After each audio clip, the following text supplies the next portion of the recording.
कि वो इस ब्रेक की तैयारी पहले से ही करें, जिससे कि फाइनेंशियल इंडिपेंडेंस जो है वो मिड करियर ब्रेक के दौरान भी बनी रहे। आज इसी पर खास चर्चा रहने वाली है कि आपके करियर पर अगर ब्रेक आप लगा रहे हैं, खुद से लगा रहे हैं या फिर लग जाता है तो आपकी कमाई पर कोई असर ना पड़े, तो इसकी तैयारी कैसे करें। चर्चा करने के लिए दो बेहद ही खास एक्सपर्ट्स हमारे साथ हैं। फिनफिक्स की फाउंडर प्रवीण बाजपेयी और फिनवाइज की फाउंडर प्रतिभा गिरीश। प्रतिभा और प्रवीण, आप दोनों का बहुत स्वागत है मनी गुरु के आज के इस खास कार्यक्रम में। हम अक्सर देखते हैं कि जो महिलाओं, क्योंकि हम महिलाओं की आज खास बात कर रहे हैं, वो करियर ब्रेक का ज्यादा सामना करती हैं। पहले इस करियर ब्रेक को समझना बेहद जरूरी है कि इस करियर ब्रेक को हम डिफाइन कैसे करते हैं। प्रवीण, ये मिड करियर ब्रेक होता क्या है, कैसे समझे इसको? नमस्कार Swati, and I am so glad कि हम इतने इम्पोर्टेंट टॉपिक को आज डिस्कस कर रहे हैं। हम लोग आज की टाइम पे इतनी जरूरत है कि हम लोग पढ़ाई करते हैं और नौकरी करना, पैसा कमाना एक मेरे ख्याल से हर इंडिविजुअल की रिक्वायरमेंट है। बट महिलाओं का जो करियर पाथ होता है वो कभी भी बहुत स्ट्रेट लाइन में नहीं चलता है।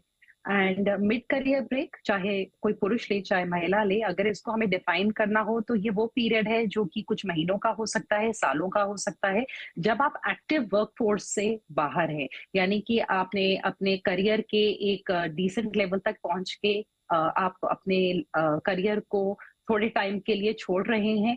और इसके बहुत सारे कारण होते हैं करने के, जिसमें हम आएंगे।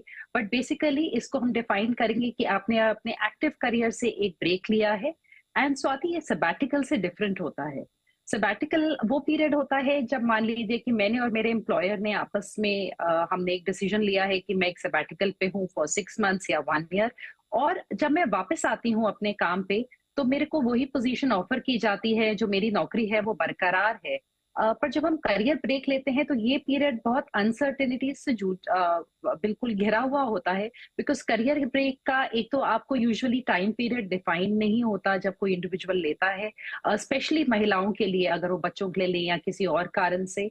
और यहाँ पे आपकी एम्प्लॉयमेंट की कोई गारंटी नहीं होती है। जब आप आते हैं तो आप वापस से उस कतार में खड़े होते हैं जहां आपको अपने आप को प्रूव करना है, और अपने करियर एक्सपीरियंस के द्वारा और जो आपकी क्वालिफिकेशन है उसके द्वारा फिर से अपने आप को उस वर्क फोर्स में एंटर करने की जरूरत आती है।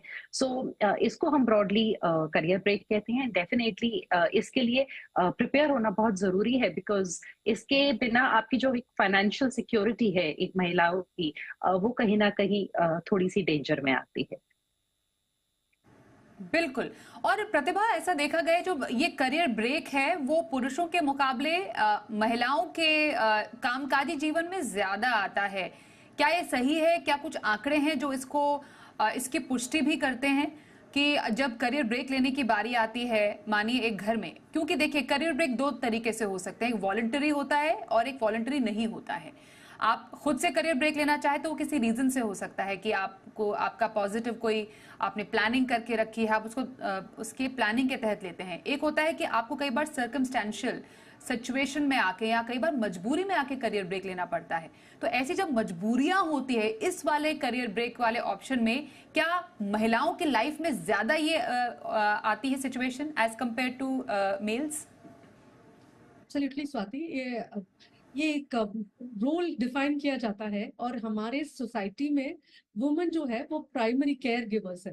तो इसके वजह से वो प्लान करे चाहे कहीं नहीं करे, उनका करियर ब्रेक होता है। और मैंने कहीं पढ़ा था कि 80% तक महिलाएं करियर ब्रेक लेते हैं कोई ना कोई वजह से, भले वो कुछ महीने के लिए हो, मतलब उन्होंने जॉब छोड़ दिया और वापस मतलब अनसर्टनिटी के साथ ज्वाइन कर रहे हैं, या फिर कुछ सालों के लिए हो, लेकिन 80% क्योंकि वो केयर गिवर है, वो अपने जॉब और पर्सनल लाइफ को बैलेंस करने के लिए उनको ब्रेक लेना मतलब एक गिवन सिचुएशन होता है। अगर वो नहीं लेना चाहते हैं तो भी मेरे हिसाब से उनको प्रिपेयर्ड रहना चाहिए कि जैसे आपने बताया सर्कमस्टेंशियल है, किसी का कोई बीमार है और आप केयर गिवर हो तो आपको देखभाल करने के लिए ले लिया, या आप फैमिली प्लानिंग कर रहे हो, बच्चे के लिए आपको डॉक्टर ने बताया कि आपको ब्रेक लेना है तो आपने ब्रेक लेना, मतलब वो सर्कमस्टेंशियल हो गया तो आपको लेना ही पड़ेगा। तो भले आपने प्लान नहीं किया हो, लेकिन फाइनेंशियली प्रिपेयर्ड रहना बहुत जरूरी है कि कौन सा सिचुएशन आ जाएगा पता नहीं, और आप इर्द गिर्द देखोगे अपने, तो बहुत सारे महिला कोलीग्स ऐसे होंगे,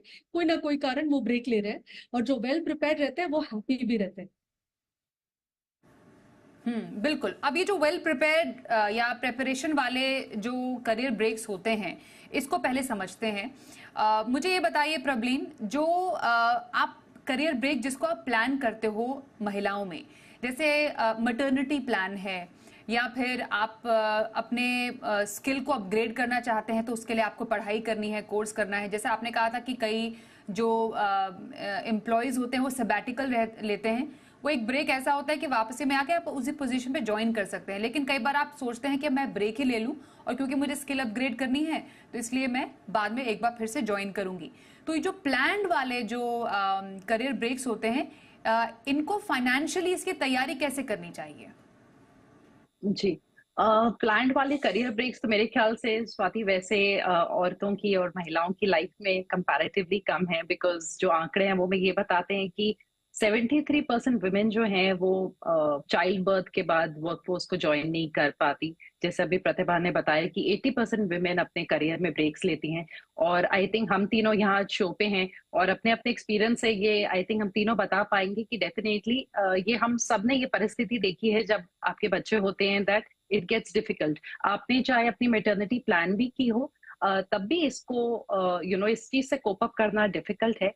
बट अगर आपकी एक प्लान्ड करियर ब्रेक है और आपको पता है कि आपने लेट्स से 2 इयर्स में आपकी शादी हुई है and you want to, let's say आपने 2 या 3 साल में आपको लगता है कि आप बेबी प्लान करना चाहेंगे और आपके पास एक थोड़ी सी टाइमलाइन है, तो जो ये ट्रांजिशन है into career break and back, ये डेफिनेटली बेटर हो सकता है। और इसकी तैयारी के लिए जो आपके फाइनेंसेस हैं स्वाति, वो एक तरीके से अगेन नींव बनाते हैं, बिकॉज पैसा एक बेसिक ऐसी चीज है जिसके लिए हम नौकरी कर रहे हैं, और हमारे करियर ब्रेक में वो एक चीज है जो गायब हो जाती है।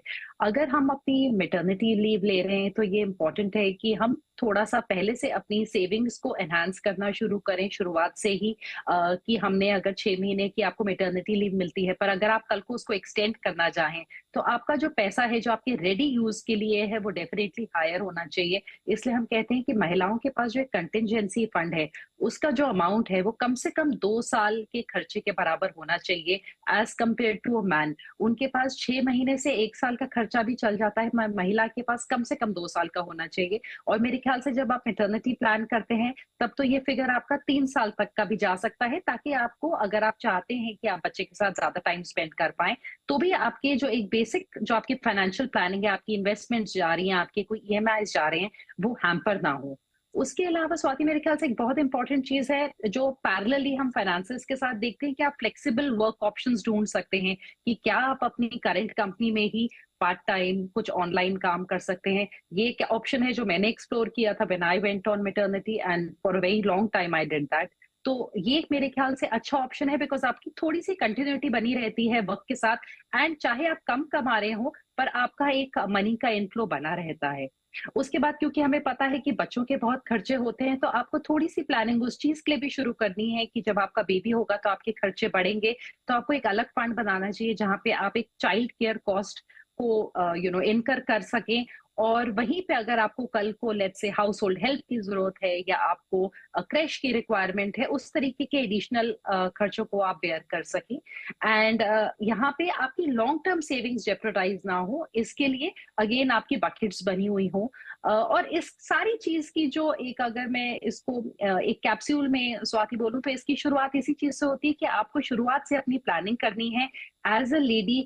आपको फर्स्ट डे से सिर्फ 15 या 20% अपनी सेविंग से शायद आपका गुजारा नहीं हो पाएगा। आपका जो सेविंग अमाउंट है और जो इन्वेस्ट होता है वो डेफिनेटली पुरुषों के मुकाबले काफी ज्यादा होना चाहिए, given the kind of career path जो वुमेन के सामने खड़ा होता है।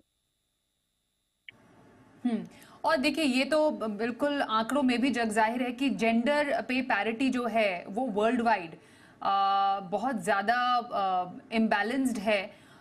तो क्योंकि जब हमें मालूम है कि आम तौर पर महिलाओं की ज़िंदगी में एक मैटरनिटी ब्रेक तो आएगा ही आएगा, जिसमें मोस्ट लाइकली कई बार ऐसी स्थिति भी आ सकती है कि ब्रेक के बाद शायद महिला वापस उसी जॉब में वापस ना आए, कुछ और एक्सप्लोर करे, वर्क फ्रॉम होम के ऑप्शन एक्सप्लोर करे, या फिर जब दोबारा ज्वाइन करती है वर्कफोर्स में कई बार उनको अपने जिस लेवल पे वो काम करे थे उससे कम लेवल पर ज्वाइन करना पड़ जाता है because they went on a break. ऐसे कई सिचुएशंस हुए हैं।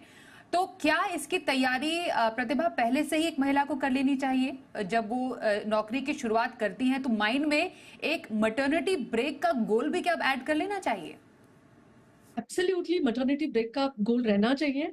और बहुत सारी चीजें हैं फाइनेंशियली जो आपको प्लान करना है। अगर आपको पता है कि आप ब्रेक लेने वाले हो, मैटरनिटी ब्रेक लेने वाले हो, अगर आप जो सोचते हो बच्चा नहीं चाहिए तो भी ब्रेक होने का चांसेस बहुत सारा है वुमन के जिंदगी में, तो आपको एक तो अपना लायबिलिटी मैनेज अच्छी तरह से करना है। जो पुरुष होते हैं वो इजीली अपना लायबिलिटी ले सकते हैं, उनको पता है उनका कंटिन्यूड करियर होता है, बहुत कम उनका ब्रेक होने वाला है। जब आपको पता है तो आपको बहुत लॉन्ग टर्म लायबिलिटीज नहीं लेना चाहिए, और आपको पहले से सोच के रखना है कि आपका एसेट एलोकेशन बराबर हो। जैसे अगर आपने ब्रेक लिया तो लिक्विड या डेट फंड्स में जो सेफ फंड्स होते हैं और इजीली ब्रेकेबल होते हैं, वैसे फंड्स में आपका 1 to 2 years का एक्सपेंसेस रहे, क्योंकि जो काम कर रहे हैं वो फाइनेंशियली इंडिपेंडेंट होने के आदत हो गया है उनको। अगर वो अपने रोजमर्रा के एक्सपेंसेस के लिए किसी के ऊपर डिपेंडेंट रहे तो उनको भी अच्छा नहीं लगता, तो बहुत एक एंग्स्ट हो जाता है, वो हैप्पी नहीं रहते। इसलिए पहले से करना चाहिए। और अपने फाइनेंशियल स्टेबिलिटी पहले आप देखो कि आप कितना स्टेबल हो, आपका लायबिलिटीज क्या टेकन केयर है, क्या आपके हेल्थ इंश्योरेंस कंपनी के अलावा भी है, क्योंकि आप ब्रेक लेने वाले हो, कंपनी नहीं देने वाला है, क्या हस्बैंड के इंश्योरेंस में कवर्ड है। और अगर आप बच्चा होने वाला है तो वो आपका डिपेंडेंट हो जाता है, तो उसके लिए लाइफ इंश्योरेंस ले लो, ताकि जब आप काम कर रहे हो और आपका इनकम है तभी आपको लाइफ इंश्योरेंस मिलेगा। जब आप नहीं कर रहे हो तो आपको लाइफ इंश्योरेंस मिलेगा ही नहीं, क्योंकि आपका इनकम ही नहीं है। तो लाइफ इंश्योरेंस लो, मेडिकल इंश्योरेंस लो, लायबिलिटी को मैनेज करो, स्टेबिलिटी करो।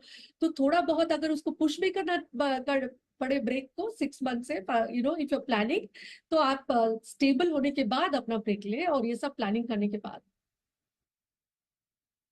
बिल्कुल। तो अपने आप करियर ब्रेक को भी अलग अलग किश्तों में बांट सकते हैं, अलग अलग टाइम होराइजन में बांट सकते हैं, और उस हिसाब से आपको फाइनेंशियल प्लानिंग भी करने की जरूरत है। इस पर थोड़ी और चर्चा हम जारी रखेंगे छोटे से ब्रेक के बाद भी। बने रहिए हमारे साथ।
मिड करियर ब्रेक की हम बात कर रहे हैं। महिलाओं के लिए खासतौर पर फाइनेंशियल प्लानिंग, अगर आप एक करियर ब्रेक पर हैं या जाने वाली हैं तो क्या रहे। अब जब करियर ब्रेक ले लिया है, ये जब हम उस ब्रेक के दौरान हैं, उसमें थोड़ा सा प्लानिंग की जरूरत है। प्रवीण, हमने ये समझ लिया कि हाँ, करियर ब्रेक से पहले आपको तैयारी क्या करनी है। जब आप फाइनली उस करियर ब्रेक में होते हैं अपने, तब आगे की प्लानिंग बहुत इंपॉर्टेंट हो जाती है। जब आपको बाउंस बैक करना होता है, आप वर्कफोर्स में वापस शामिल होना चाहती हैं, और आप शायद जिस डेजिग्नेशन पे पहले थी या जिस मुकाम पे पहले थी, उससे भी अगर ऊंचे मुकाम पर पहुंचना चाहती हैं, तो और फाइनेंशियली भी स्टेबल रहना चाहती हैं, तो वहां पर कैसे तैयारी आपको करनी चाहिए? एक तो मेंटली भी, फाइनेंशियली भी, और साथ ही सोशली भी एक सोशल कनेक्शन इंपॉर्टेंट एस्टैब्लिश करना हो जाता है। जी जी, बिल्कुल स्वाति। आई थिंक जो करियर ब्रेक है, जैसे मैंने बोला, थोड़ा सा चैलेंजिंग पीरियड है बिकॉज आपको बहुत डिफरेंट एस्पेक्ट्स पे काम करना है। हम देखते हैं बहुत सारी महिलाएं जो वर्कफोर्स से थोड़े टाइम तक बाहर रहती हैं, उनका कॉन्फिडेंस लेवल कंपैरेटिवली लोअर होता है। बहुत टाइम अपने कलीग्स के साथ, अपने पीयर्स के साथ उनका कनेक्शन छूट जाता है क्योंकि वो बिजी हो जाती हैं बच्चों की देखभाल में या बुजुर्गों की देखभाल में, या अपने हस्बैंड के ट्रांसफर्स की वजह से। मैं कामी बैकग्राउंड से हूँ, तो मेरे ख्याल से मैं तो हर जो अगर हम एक ग्रुप ऑफ 10 में देखें तो कम से कम उनमें से 7 ऐसी महिलाएं होंगी जिनका करियर स्पैन 2 से 3 साल का रहा है और अब वो नॉन वर्किंग में है because of the continuous shift in आपकी लोकेशन जो शिफ्ट होती रहती है। और जिन लोगों ने कंटिन्यूटी की है स्वाति, मेरे ख्याल से वहां पे जैसे आपने बोला कि कनेक्टिविटी और नेटवर्किंग बहुत इंपॉर्टेंट एस्पेक्ट होता है, एंड उसके साथ साथ अपस्किलिंग। अगर आप करियर ब्रेक पे हैं, लेट्स से आपने, अगर हम फाइनेंशियल सर्विसेज की बात करें, लेट्स से आप एक एमबीए फाइनेंस हैं, तो मेरे ख्याल से ड्यूरिंग या करियर ब्रेक आप छोटे छोटे सर्टिफिकेशंस कर सकते हैं जो आपको अपस्किल करें, आपको थोड़ा सा कनेक्टेड रखें आपकी फील्ड के साथ। आप कोशिश करके एक रूटीन बना सकते हैं कि आप हफ्ते में एक बार या 10 दिन में एक बार कुछ इवेंट, या आप कनेक्शन करते हैं अपने कलीग्स के साथ, अपने प्रीवियस बॉसेस के साथ, आप थोड़ा सा टच में रहते हैं। हर इंसान के करियर में उनके मेंटर्स होते हैं, उनसे एडवाइस ले सकते हैं। आप पार्ट टाइम रोल्स को एक्सप्लोर करना शुरू कर सकते हैं जैसे ही आपके पास लेट्स से 3 या 4 घंटे का समय फ्री होने लगता है। और इन सब चीज को करने के लिए स्वाति मेरे ख्याल से बहुत ज्यादा देर नहीं करनी चाहिए। ऐसा नहीं होना चाहिए कि आप 5 साल तक आपने कुछ नहीं किया और फिर आप जागें। बेटर है कि आप करियर ब्रेक में जाएं even as a new mother, let's say, because वो सबसे इंपॉर्टेंट और मेरे ख्याल से सबसे प्रोमिनेंट रीजन होता है करियर ब्रेक का। जैसे आपका बेबी करीबन साल भर के अराउंड हो रहा हो, मेरे ख्याल से आपको थोड़ा सा एक्टिव हो जाना चाहिए अगर आप चाहते हैं कि आप वर्कफोर्स में वापस शामिल हो। और उसमें फील्ड में इन टच रहना मेरे ख्याल से सबसे ज्यादा बेहद जरूरी होता है। आपका कनेक्शन बना रहे आपके पीयर्स के साथ, आपके कलीग्स के साथ। और इसके साथ साथ जहां तक फाइनेंसेस इन्वॉल्व हैं स्वाति, डेफिनेटली आप अपने कॉर्पस में क्योंकि उसको यूटिलाइज कर रहे होते हैं, उसमें भी आपको थोड़ा सा मेरे ख्याल से और डिसिप्लिन लाने की जरूरत होगी। दैट जितना आपका मेंटेन्ड है कॉर्पस, उसमें से आपको अपने एक्सपेंसेस को कैसे कट डाउन करना है, आप कितना एलोकेशन कर सकते हैं, एंड जो रिमेनिंग है आप उसको कैसे यूटिलाइज करें given if there is an uncertainty कि आप कितना आगे करियर ब्रेक में रहेंगे। बट डेफिनेटली बहुत जरूरी है महिलाओं के लिए इस चीज पे काम करना, सो दैट जब वो वर्क फोर्स में वापस शामिल हो, जो हम चाहेंगे जितनी महिलाएं शामिल हो सकती हैं, वो मेंटली अच्छा फील करे इस पीरियड के ड्यूरिंग, वो फ्रस्ट्रेशन उनको ना हो और उनका कॉन्फिडेंस लो ना हो। तो मेरे ख्याल से अपने आप पे काम करना, सेल्फ डेवलपमेंट एंड अपस्किलिंग मेरे ख्याल से 2 सबसे ज्यादा महत्वपूर्ण चीजें हो जाती हैं। एंड ऑफ कोर्स मेरे ख्याल से यहाँ पे आपके फैमिली मेंबर्स का भी रोल है कि वो आपको इन चीजों के लिए मोटिवेट करते रहें। बिल्कुल। और प्रतिभा, एक जो बहुत इंपॉर्टेंट एस्पेक्ट है, बहुत सारे एस्पेक्ट्स का जिक्र किया, प्रबलीन ने ये भी एक पॉइंट उठाया कि एक तो आप अपने स्किल को कैसे अपग्रेड करते हैं अब, क्योंकि जैसे जैसे टाइम आगे बढ़ रहा है, अगर आप एक ब्रेक लेती हैं अपने करियर से ड्यू टू वॉलंटरी रीजंस भी या कोई पर्सनल रीजन से भी लेती हैं, अगर आप 2 साल का भी ब्रेक ले, 1 साल का भी ब्रेक, तो टाइम बहुत चेंज हो रहा है, बहुत सारे नए लोग ऐड हो रहे हैं, तो मतलब आपको बिल्कुल you have to keep up with the times. एक वर्क फ्रॉम होम का भी ऑप्शन है जो कि कोविड के बाद हमने देखा है काफी ज्यादा कंपनीज फ्लेक्सिबल भी हो गई हैं, तो करियर ब्रेक के दौरान एक पैसिव इनकम का जरिया बनाया जा सकता है। पैसिव इनकम तो जरूरी है, और उससे ज्यादा जरूरी है कि आप अपना माइंड बनाए रखें कि आपको वापस वर्कफोर्स ज्वाइन करना है। इसके लिए 2 चीज इंपॉर्टेंट है, जैसे प्रवीण जी ने बताया कि आप नेटवर्किंग करो, कोवर्कर्स के साथ टच में रहो, बी वेल रेड। आपको you should know what is happening, कि आपके अगर फील्ड में कुछ चेंजेस हो रहे हैं तो आप जब किसी से बात करते हैं, अपना पर्सनल जो लाइफ है, जो केयर गिविंग रोल है, उसको साइड में रख के आप कॉन्फिडेंट रोल प्रोजेक्ट करें और इंटरेस्ट जाहिर करें कि आपके कोलिग्स के साथ क्या हो रहा है, वर्क में क्या अपग्रेड हो रहा है।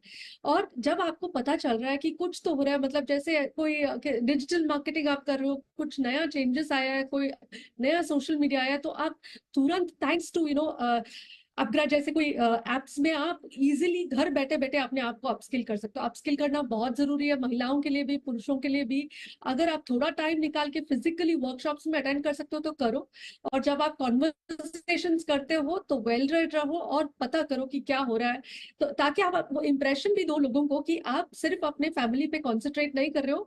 भले आपने ब्रेक लिया है लेकिन आप पूरी तरह से इन्वॉल्व हो, और आप जब वापस आओगे तो बहुत अच्छा सेट बनोगे। तो आपको करियर ब्रेक के बाद वापस जाने में आपको मतलब डाउनग्रेड इन पे या रोल लेने की शायद जरूरत नहीं होगी, अगर लेंगे भी तो कम समय के लिए होगा।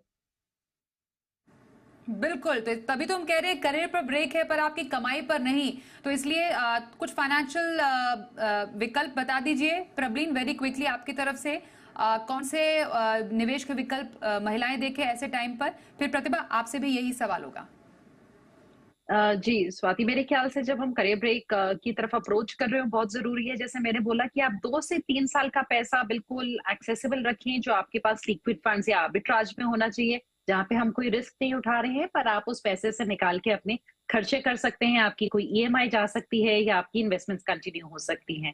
उसके बाद अगर हमारे पास एक 3 से 5 साल का समय है, आपके कोई गोल्स ऑलरेडी सेट हैं, तो वहां पे स्वाति हम हाइब्रिड फंड्स को यूटिलाइज कर सकते हैं, जहाँ पे हम रिस्क को थोड़ा सा घटा रहे हैं और हल्का सा डेट एंड इक्विटी का मिश्रण ले रहे हैं। और उसके साथ जो लॉन्ग टर्म गोल है, जो आपकी रिटायरमेंट का, फाइनल रिटायरमेंट का होना चाहिए, पूरी कोशिश करिए कि वो कंटिन्यूड रहे और उसका एलोकेशन आपको ज्यादा इक्विटीज की तरफ ही रखना चाहिए। आप अगर 5 या 10 हजार की एसआईपी भी चलाते रह सकती हैं during your career break, I think वो बहुत अच्छा होगा। पर आप उसको लंबे समय तक रखिए, एंड जैसे आप करियर में अपने वापस आती हैं फुल टाइम वर्कफोर्स में, आप डेफिनेटली उसको एनहांस करिए। और प्रतिभा?